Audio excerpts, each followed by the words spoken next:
Hi, everybody. Welcome to the Kimberly Cloud Show. I'm your host, Kimberly Cloud. Today, I got a very special guest here for the show today.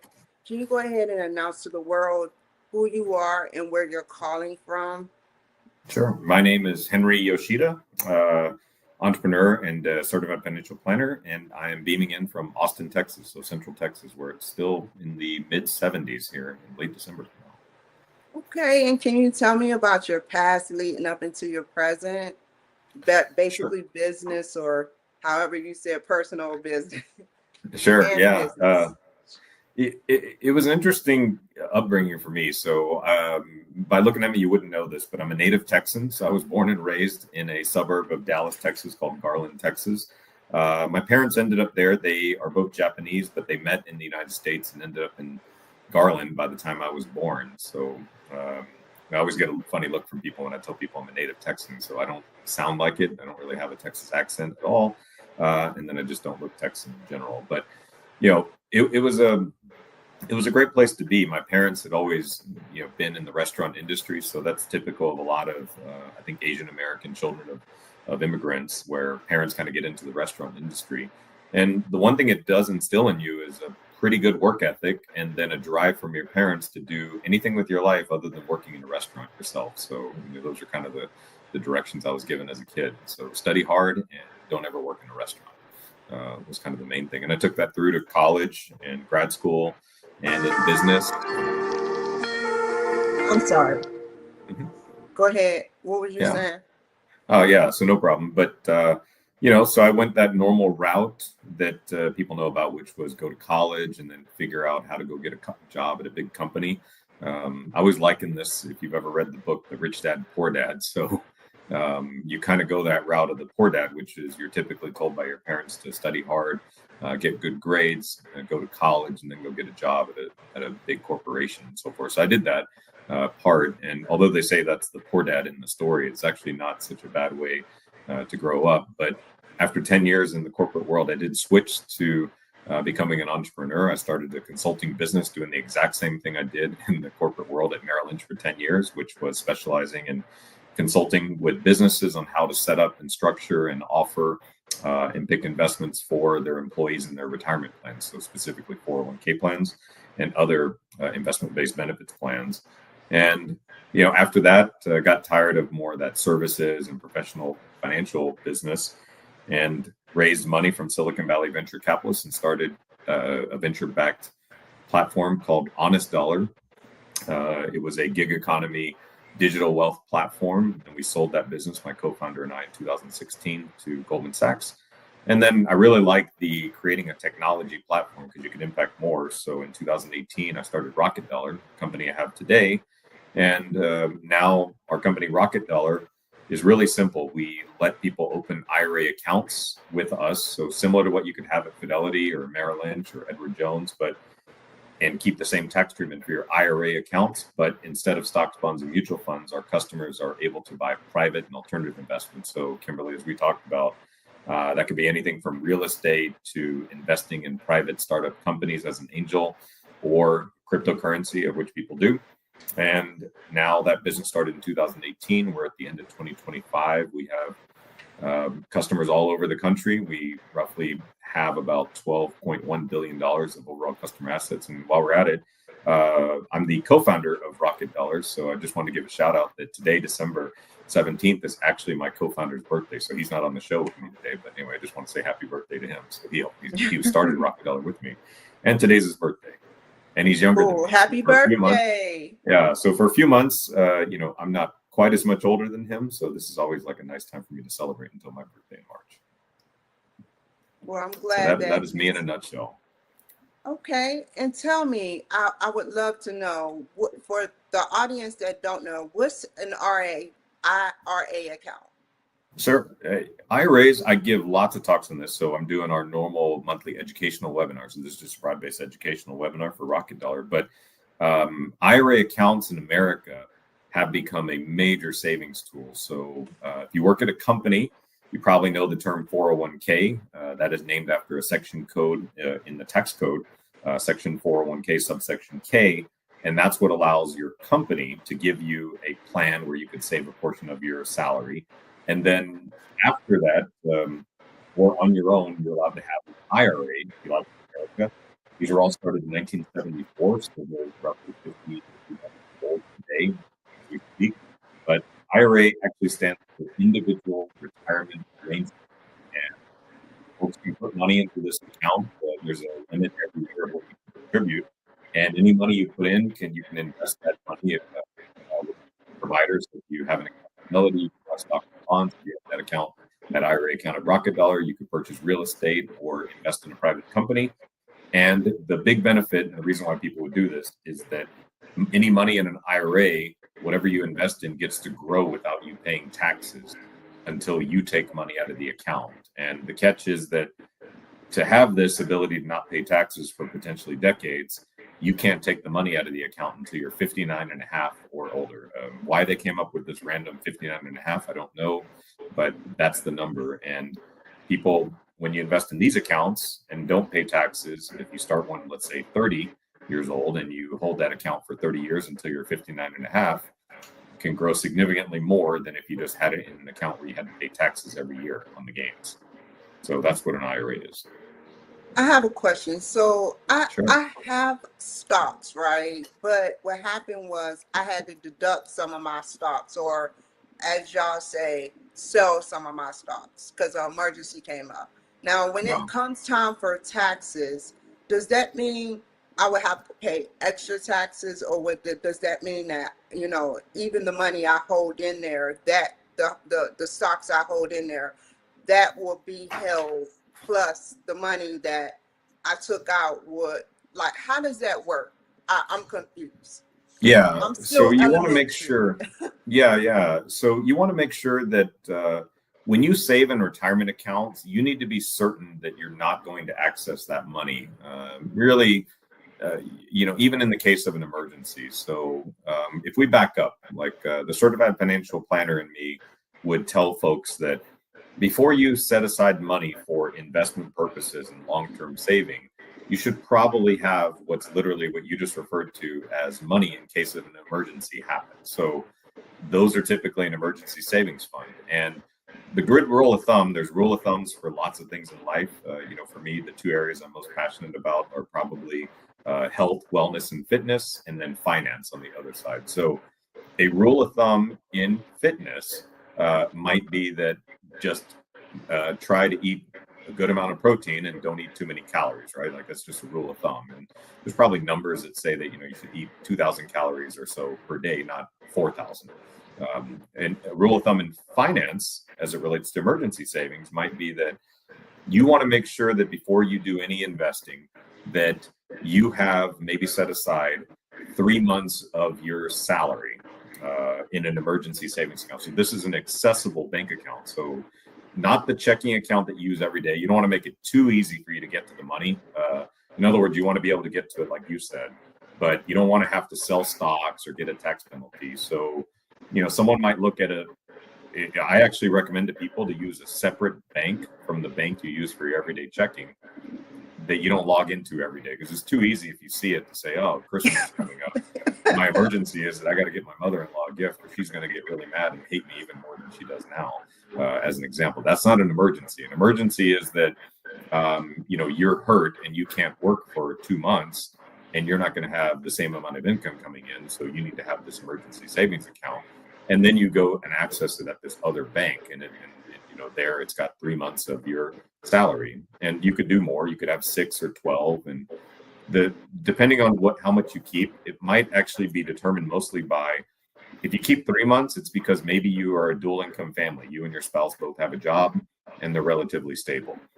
If you keep 6 months, it might be because you're a single income household. And if you lose your job or some temporary ability to earn income, you're the primary breadwinner, whether you're single or you have a family, you're the only one working, then you might need a little bit more.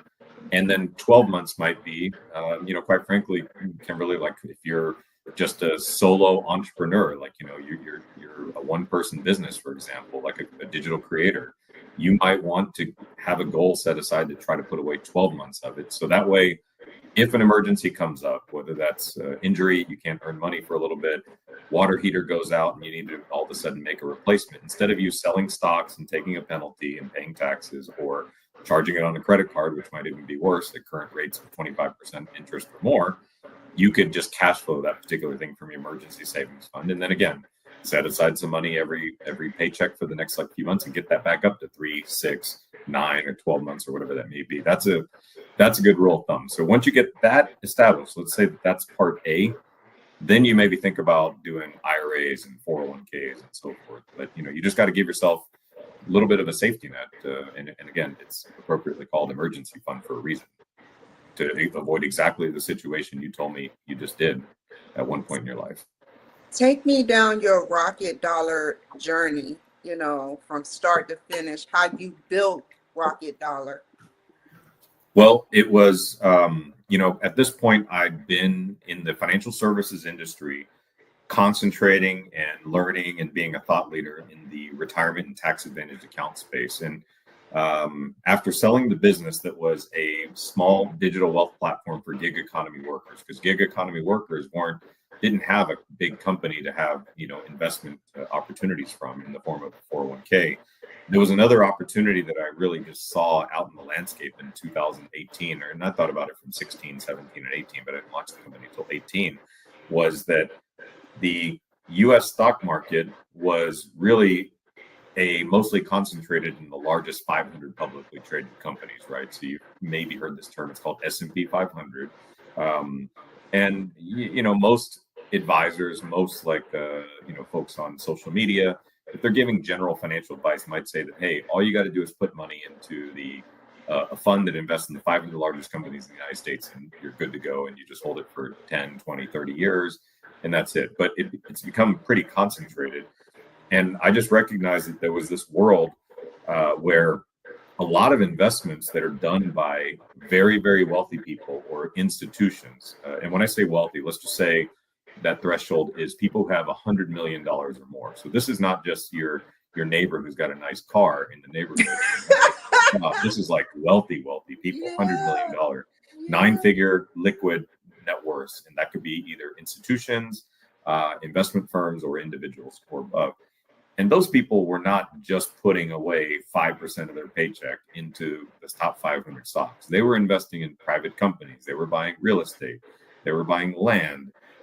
They were doing all sorts of private investments that weren't available on the New York Stock Exchange or NASDAQ. And, I started to recognize that regular Americans really don't invest the way that the rich do. And it wasn't because they didn't have access. So over time, these opportunities have become more and more available to the average American individual. So private investments are now available on platforms that you could buy. The issue was more that the average American person trying to get an emergency savings fund set up and work day to day just didn't have a big chunk of money lying around. Private investments usually required a bigger buy-in. And, what I realized was that, well, there's this pool in America of retirement accounts. And when I started this business in 2018, Kimberly, all retirement accounts in the United States, it's going to be mind blowing for you. But the amount of money in those accounts then was roughly, I think, $30 trillion. In 2025, collectively, United States retirement accounts now hold close to $46 trillion. They do the measurements in June of each year. So June of 2025 numbers. Almost $46 trillion in retirement accounts. And of that, 10 trillion are in 401ks and 17 trillion are in IRAs. So really the vast majority of it. And those accounts are not held by $100 million net worth, CEOs and business owners and really, really rich people and celebrities. They were held by regular people like us in IRAs. So creating Rocket Dollar was an idea that it would allow Americans to tap into the money that they already had in these accounts to then go invest in things beyond stocks and bonds. So that's actually the name Rocket Dollar, which was the idea that I wanted to connote was that a rocket would allow you to go further into different places than you can go on a bicycle or a car just by like running or walking there. So that was kind of the creation of the name rocketdollar.com for us in the business. Was we're going to help Americans take their money further and farther than they've ever been able to go into things that they couldn't previously invest in, private investments. And We just facilitate the platform. Our customers are the ones who decide if they want to go buy a rental property on the other side of the town they live in. If they maybe want to do, you talked about this as well, that you just started getting into this, and potentially maybe providing a small check for an entrepreneur who's raising, let's say, $250,000 to get their small startup business going, and you decided to become an investor in that business and gave them $10,000 or $20,000 to do that. And we just allow our customers to do that using IRA funds instead of using cash out of pocket, because cash out of pocket is not very tax advantageous and is usually something that is kind of earmarked already for day-to-day living, your emergency fund, and so forth, and more easily accessible cash. So that's how the business started, was just thinking that more and more people, the wealthy, were investing in private and alternative investments. Average American people weren't really allowed to do it. And it wasn't because they didn't have the capability. It's because they didn't have the capital. And the capital held by the average American person is usually held in IRAs and 401ks. How would someone with $300 a month to put towards stocks, IRAs, and private companies, how would they be able to start investing in those and opening those doors? Sure. Just 300. Well, yeah. And truth be told, probably if they only had 300. So let me go put my certified financial planner hat back on, which is what we did for the emergency savings fund. So after you've done that part, then typically it makes sense for people to do small amounts on a monthly basis. That's what you're referring to is called dollar cost averaging, into something broadly diversified like that stock market. So that'd probably be the next step. But you would do that through your maybe company 401k plan or an IRA at a regular provider. It's when you start going into private investments, it's because you're now overly concentrated in having your own personal money in the stock market, and you might feel uncomfortable having a large amount of all of your money in there. So I would actually probably use this sort of easy rule of thumb that threshold might actually be right at $100,000. So once you accumulate 100,000, and when I say these numbers, people think, when you give it broadly on a show like yours, people think that's a large number. But just remember that if you were to start, like if you make the average American household income in the United States, which is roughly $72,000 a year, that's household income, and you contribute as a household 10% of that money, $7,200, into your company's retirement plan, starting at the age of 20. And if you can't start at the age of 20, you might be 25. Start at 25, start at 30. If you're 35, you start at 35. Obviously, just you get started. But let's just say that you start even at 35 or 40. Over the course of 10 years, if you were to put away $7,200, the stock market on average returns about 8 to 10% per year. That's $7,200 per year for 10 years. After 10 years, and an 8 to 10% return will actually be worth roughly 120 to 160,000, depending on your exact returns. Even though you only put in $70,000, it's going to double essentially. Okay, and at which point, once you do that, if all of that 120 to 160,000 is invested in stocks, now you might want to consider doing something that's not just all stocks, like maybe investing $10,000 into a couple of private companies, for example, as a way to diversify, and or a way to maybe potentially invest in something that has a chance for higher return.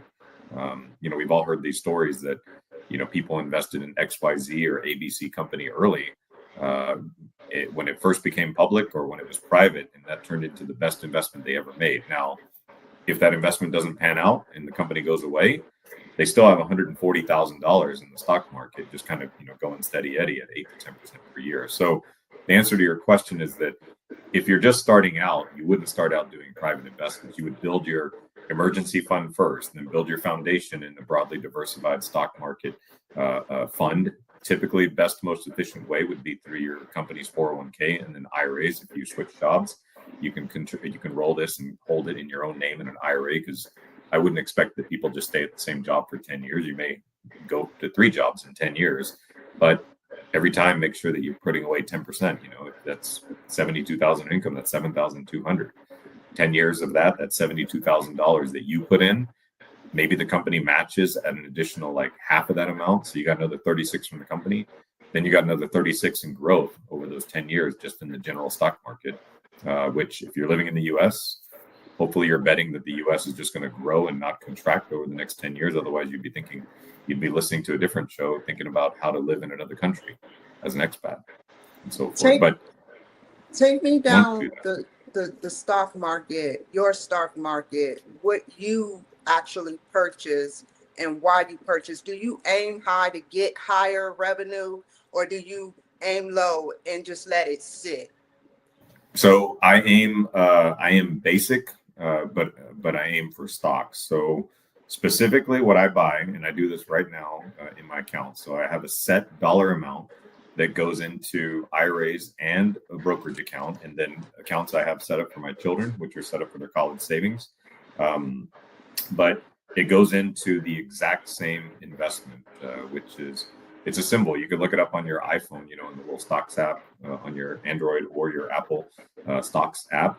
And all I do is I purchase a ticker symbol called VTI. So Victor Tango Indigo, VTI. And that is the symbol for the Vanguard Total Stock Market Index Knew Fund. it was bad. I had a feeling, but I didn't want to say nothing. Yeah. So VTI is available, and just so you know, for your audience, that no matter where you are in your financial journey, VTI can be purchased now at places like Fidelity. It could be purchased at Robinhood. It could be purchased at Cash App, even at as little as I think you can purchase $1 at a time if you wanted to. Now, one whole share of VTI actually trades at about $450, $400 to $500. But with technology now, you could purchase a fraction of a share in any dollar amount increment. So that could be $1, $10. So every month, and I'm no different than anyone else in America, in those kids' college accounts, they're getting like their $150 a month towards their college savings. And then my older daughter is 15. So she actually gets hers and an additional one just that goes to her in the form of allowance. And she gets $20 of allowance 2 times a month, for doing her chores and obviously just going to school and so forth at her age. But she has a program, my daughter does, to where $15 of the 20 goes into VTI, and then she has the other 5 twice a month that accumulates as spending cash. Does Fidelity or Charles and Schwab have this option to do that? My daughter's account is at Fidelity. You should know too, since I'm giving out specific things here. So again, I'm a guy expert in this space. Run a business, manage money for lots of people, and I just told you and your audience that for the most part, my personal investments, I just basically go into VTI, my stock investments. I mean, I obviously buy private things, but that's because I have that foundation. Now, my older daughter, her account that she does that I give her the allowance in is a youth account at Fidelity. It's literally called Fidelity Youth Account. And at the age of 13, the kid can have an account at 13 in their name that gives them a debit card, allows the parent to transfer money into it in any interval you want, in any amount. And then also inside the account, the child can manipulate the app to decide how much of that money that gets put in there gets put into investments like VTI or stocks. She could buy individual stocks if she wants to. And then the rest you could actually use on a debit card. So it's the same account, but you can hold investments and you could use a debit card against the cash part of it. Well said. And where do you see yourself going in the future with the Rocket Dollar? Well, with Rocket Dollar, my job and my mission is I kind of view it as I'm in a position to help Americans retire. So again, after you've done these foundational things, so think of it as like building the foundation of your home, right? You obviously got to start with leveling the dirt. Then you're going to have to lay a concrete foundation. Then you're going to have to build the house on top of that and then cover that with a roof and then outfit the outside with masonry, stone, brick, whatever that may be, or siding, and then obviously outfit the inside. So if I think about this, that leveling out the dirt and making sure that the soil is correct and stable before you put the concrete on there, that leveling out the dirt, think of that as your emergency savings fund. The concrete block that gets put, the slab foundation, think of that as like building, accumulating money in your stock portfolio until you get to this $100,000 level. And I'm not the only person who said 100,000. Warren Buffett's 50-year partner, who started his company with him. So everyone knows the name Warren Buffett. What they don't know is he's had the same business partner for 55 years. They worked together very closely. And Charlie Munger was his name. He died at the age of 99 2 years ago. But him and Warren Buffett had started that business together. And Warren Buffett's worth $100 billion. Charlie was his business partner, also close to tens of billions of dollars when he passed away.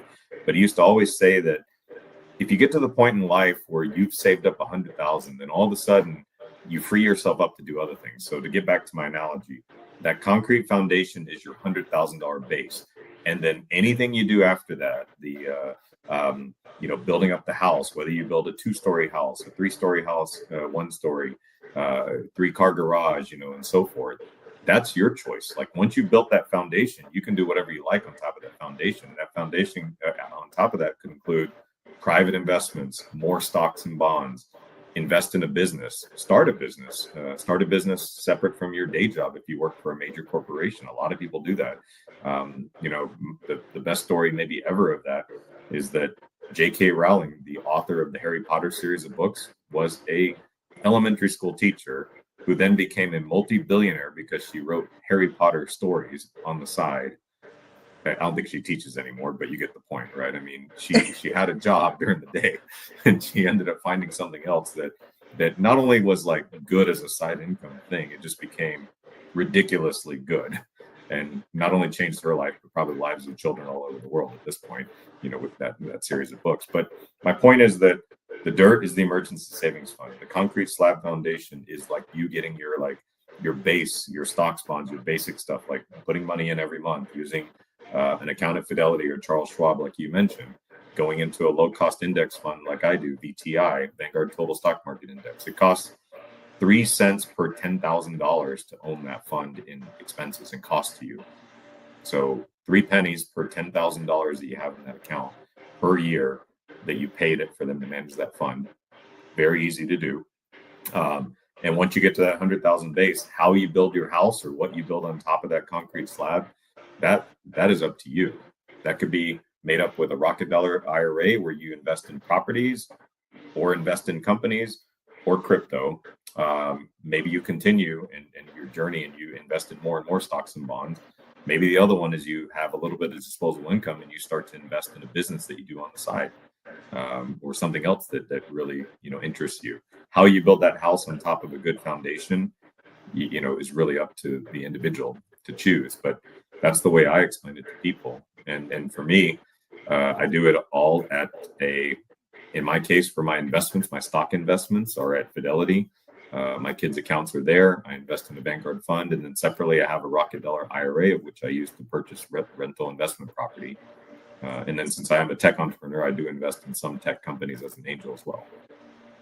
Well said. And how can the people reach you? You have a lot to talk about. How could the people reach you?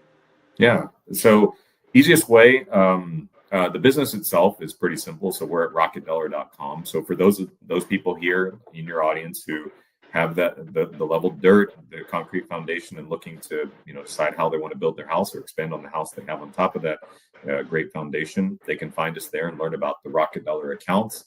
And that's where we do IRAs that with the same tax treatment as Fidelity and Schwab, but instead of stocks and bonds, they can buy private and alternative investments. And then as well, if you want to learn a little bit more about me personally, probably my biggest, social profiles are Instagram. I go under the handle Fit Finance Henry there.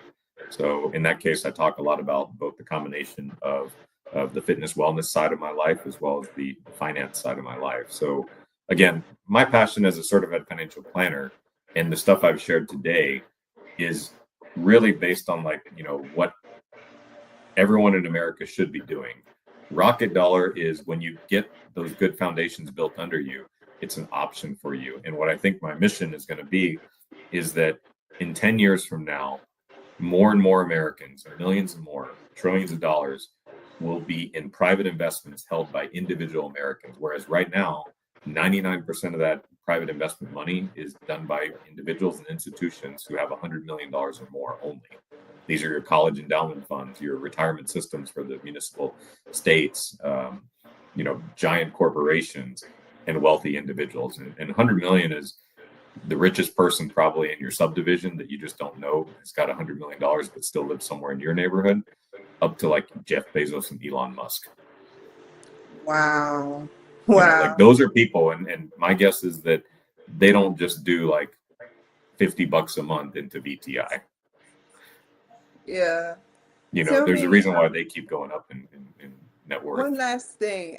You, Sure. you met the girl or the woman, should I say, from 23andMe, right? Can you tell me a little bit Ancestry, about ancestry. Ancestry.com? Yes, tell me about that. Sorry. Well, you know, she was just through the syndicate. So I remember having a chance and noticing that this is who she was. And I just run those tests on myself, my brother, to find out that we were very heavily Japanese. So I was kind of enthralled. It was nice for me as an Asian American person to find out she was Asian American. Oddly enough, you mentioned 23andMe, who's their competitor. So that's like the Pepsi and Coke battle there. But 23andMe was actually also the founder and CEO was a woman also. So a little bit of trivia there, just so you know.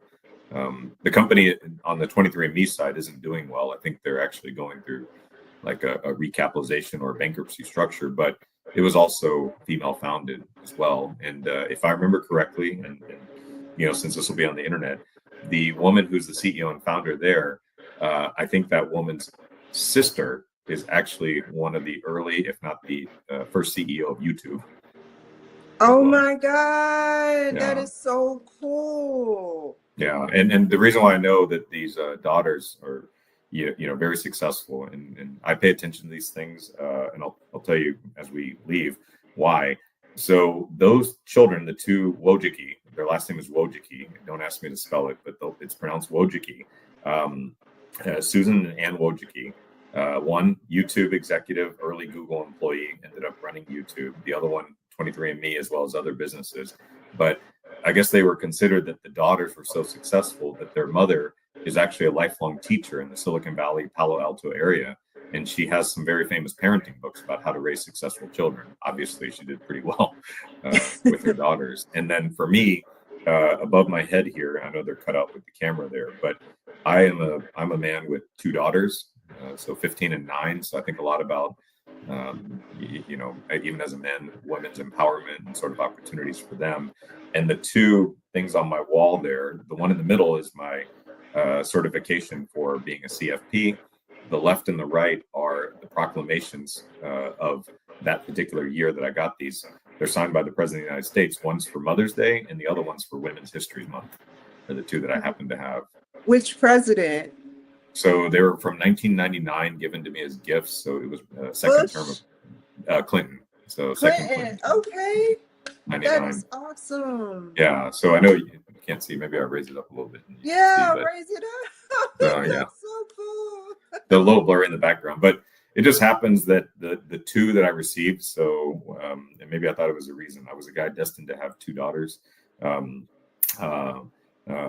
daughters half the time, so I'm single. But the Women's History Month and Mother's Day. So.